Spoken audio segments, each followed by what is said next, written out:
Moving on to chapter 6. It's called Morning Breeze. Your Majesty, sir, Annie called to the Great Mogul. She's just an animal. Please don't let anyone hurt her. Shh! You can't talk to him, Jack whispered furiously. Please help her, Annie said to the Great Mogul. She doesn't know how great you are. She doesn't know she should respect you. The Great Mogul kept staring at Annie, but she said nothing. Don't you love animals? Annie asked. The Great Mogul didn't answer. Don't you love anything? Asked Annie. The ambassadors gasped.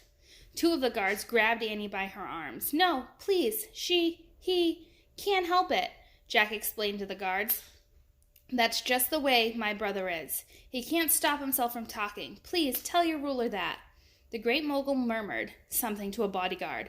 Then he turned and left the balcony. The guard looked startled. He said something in a low voice to the men holding Annie. Jack held his breath. Were they going to drag her anyway?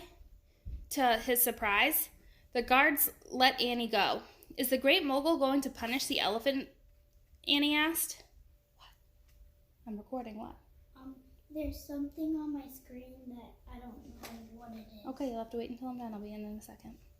No, he is not, a guard said. He has given her to you as a gift. What? Said Jack. Really? Said Annie. Given her to us as a gift? What does that mean exactly? Jack asked. It means you must take her home, said the guard, back to your own country. Take the elephant home? Said Jack. Come with me, the guard said. Come on, Jack, Annie called as she hurried after the guard leaving the balcony. Take the elephant home? Jack repeated. The ambassadors were still gasping at him. Who are you? One of them asked. Where are you from? Jack, ambassador from Frog Creek, said Jack. Excuse me? In a daze, he hurried after Annie and the guard. When he caught up to them, he whispered to Annie, Have you lost your mind? We can't take an elephant home. We can't let her stay here either, said Annie. They'll punish her. Okay, then you can be the one who carries her up the rope ladder, said Jack. Ha ha, said Annie. It's not a ha ha, said Jack. It's insane. Look, let's just get her out of the Red Fort first, said Annie. Then we'll figure out what to do. Jack and Annie followed the guard until they emerged. What'd you say, bud? I fixed it. Okay.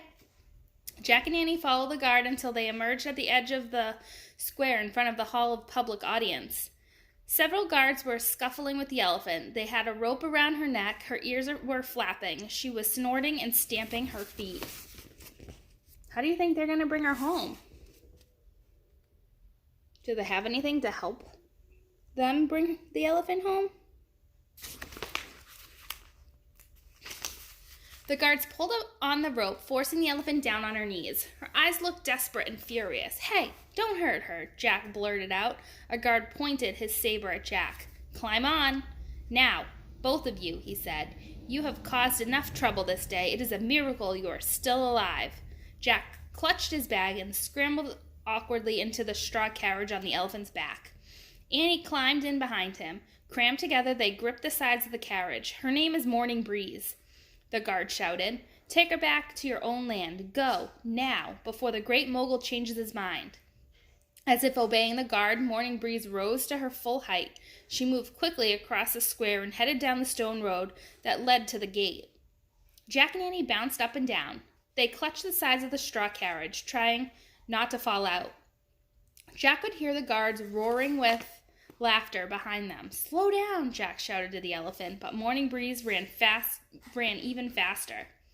Her big leathery ears flapping and her bells jangling. She's more like a wind than a breeze, shouted Annie. More like a tornado, Jack yelled.